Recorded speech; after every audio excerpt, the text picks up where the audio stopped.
नमस्कार, good morning and welcome. Daily की तरह मैं उर्मिला वर्मा आप सभी का स्वागत करती हूँ आपके अपने YouTube channel Sakir Pawar sir पर।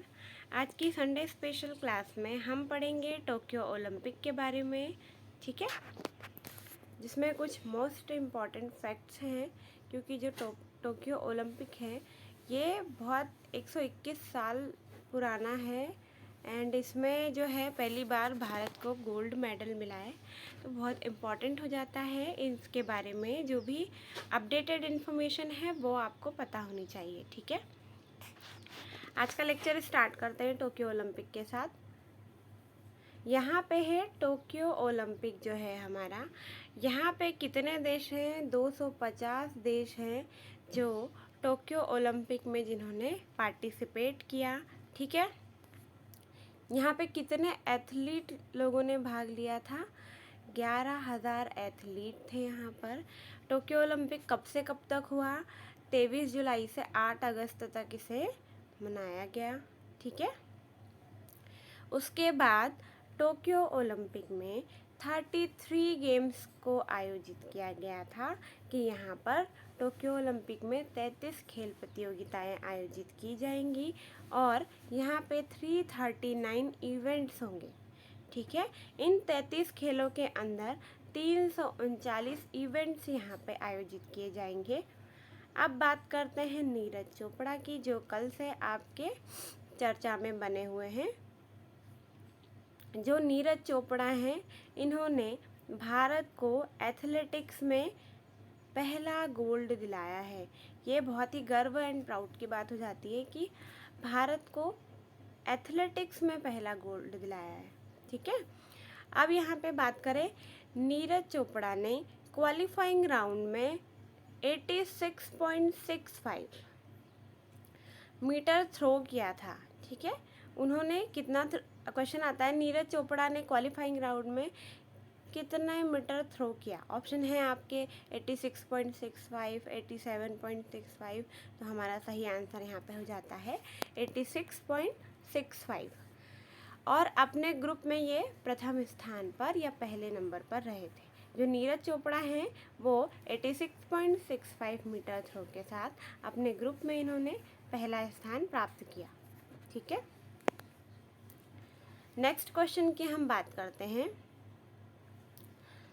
भारत का एथलेटिक्स में मेडल जीतने का 121 साल का इंतज़ार अब खत्म हुआ। भारत को 121 साल से इंतज़ार था कि टोक्यो ओलंपिक में भारत के लिए कोई ना कोई एथलेटिक्स में गोल्ड मेडल लेकर आएगा, या फिर जो 33 गेम्स हुए हैं इसमें से किसी ना किसी जो 339 इवेंट्स हैं, किसी न किसी में भारत को एक उम्मीद थी कि टोक्यो ओलंपिक में भारत गोल्ड लेकर आएगा, ठीक है।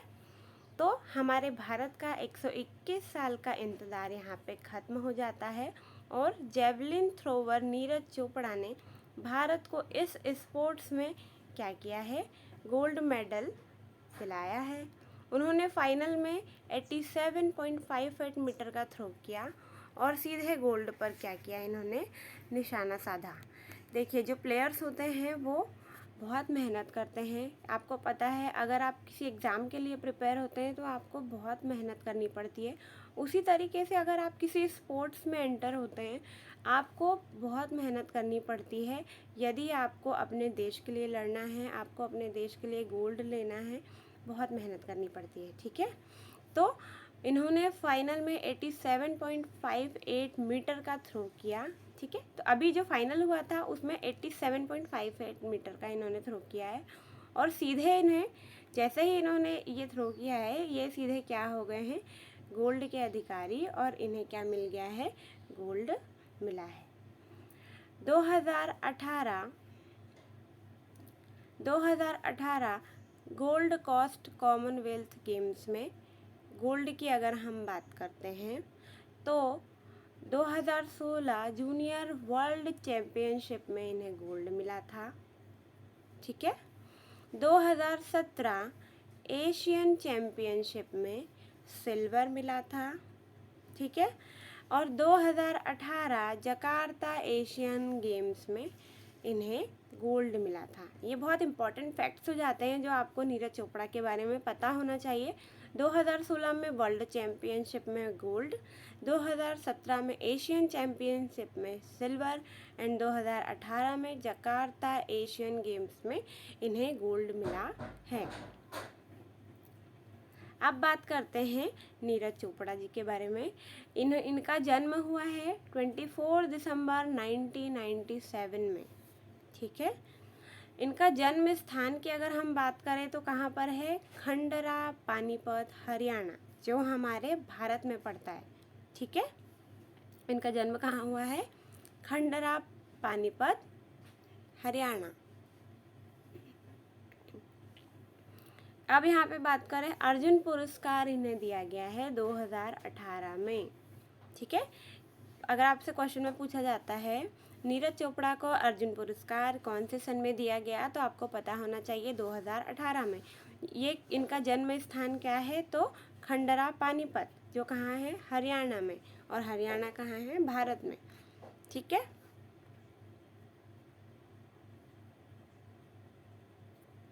नेक्स्ट बात करते हैं,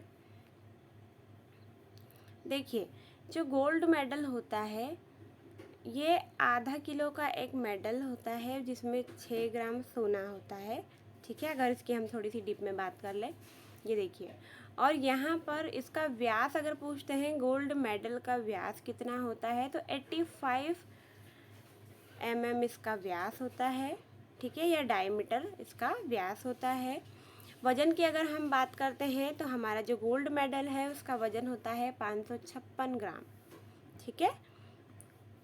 और अगर हम मोटाई की बात करें तो हमारे गोल्ड मेडल की मोटाई हो जाती है 7.7 मिलीमीटर से 12.1 मिलीमीटर, ठीक है।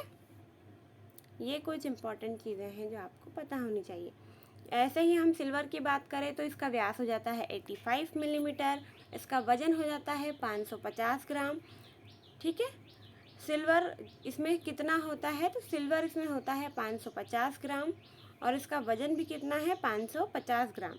इसका डायमीटर है 85 मिलीमीटर, और यहाँ पे गोल्ड की डायमीटर की बात करें तो इसका भी था 85 मिलीमीटर। यहाँ पे मोटाई इसकी है 7.7 से 12.1 मिलीमीटर, और गोल्ड की भी हमारी मोटाई हो जाती है 7.7 मिलीमीटर से 12.1 मिलीमीटर। अब हम आते हैं ब्रॉन्ज। तीनों मेडल्स में सबसे हल्का ओलंपिक मेडल हमारा पहले होता है हमारा गोल्ड, देन सिल्वर, देन हमारा ब्रॉन्ज। तो ब्रॉन्ज की अगर हम बात करते हैं, व्यास इसका भी 85 मिलीमीटर है, मोटाई इसकी 7.7 से 12.1 मिलीमीटर है, जो आपकी सेम है। वजन की अगर हम बात करें तो यहाँ पे 450 ग्राम होता है, बल्कि हमारा जो गोल्ड और सिल्वर है उसका यहाँ पे वजन हो जाता है 550 ग्राम, और हमारे गोल्ड का वजन हो जाता है 556 ग्राम, सिल्वर का हो जाता है 550 ग्राम, और हमारा जो ब्रॉन्ज है, जो हमारा 3rd नंबर का मेडल है, उसका वजन हो जाता है यहाँ पे 450 ग्राम, ठीक है। अब बात करते हैं यहाँ पे कॉपर का यूज़ होता है। ये जो ब्रॉन्ज मेडल होता है ये कॉपर मटेरियल से बना होता है। यहाँ पे 428 ग्राम कॉपर का इसमें हम यूज़ करते हैं। इसके अलावा यहाँ पे 22 ग्राम जिंक का भी यूज़ किया जाता है। मे बी कई एग्ज़ाम्स में इससे क्वेश्चन बन सकते हैं, इसीलिए इन चीज़ों को यहाँ पे शामिल किया गया है, ठीक है। अब बात करते हैं कुछ इम्पोर्टेंट लाइंस। राह संघर्ष की जो चलता है वो ही संसार को बदलता है। देखिए, अगर आप नए नए हैं, आपने कोई फील्ड नई ज्वाइन की है, तो आपको स्ट्रगल एंड संघर्ष तो आपकी लाइफ में आने ही हैं, और ये लाइफ है तो आपको इसको फेस करने के लिए हमेशा रेडी रहना है, तैयार रहना है, ठीक है। तो जो स्ट्रगल करेगा, जो उसको फाइट करेगा, वही क्या करेगा? संसार को बदलता है। जिसने रातों से है जंग जीती, जिसने अपने ड्रीम को पाने के लिए रातों से जंग जीती है, बहुत मेहनत की है, बहुत ज़्यादा प्रैक्टिस की है, वह सूर्य बनकर ठीक है, तो सुबह सूर्य बनकर वही चमकता है। आपको पता है कि सूर्य कब निकलता है? मॉर्निंग में। तो जब तक आप रातों में पढ़ाई करना स्टार्ट नहीं करेंगे, अपनी मेहनत करना स्टार्ट नहीं करेंगे, ठीक है, तब तक सूर्य बनकर चमकना अगर आप चाहते हैं तो आपको उसके लिए बहुत मेहनत करनी पड़ेगी, ठीक है। और एक न एक दिन अगर आप इसी तरीके से मेहनत करते रहे तो सक्सेस आपको ज़रूर मिलेगी, ठीक है। इसी के साथ पढ़ते रहिए और बने रहिए उर्मिला वर्मा के साथ Sakir Pawar sir YouTube channel पे, जिससे डेली की updates and best current affair के MCQs हम यहाँ पे पढ़ सकें और आपकी तैयारी को हम और बेहतर बना सकें, ताकि हमारी जो पढ़ाई है और हमारे जो करंट अफेयर का प्रिपरेशन है उसमें हमें कोई भी दिक्कत ना आए और हम पढ़ाई हमारी ऐसे ही चलती रहे।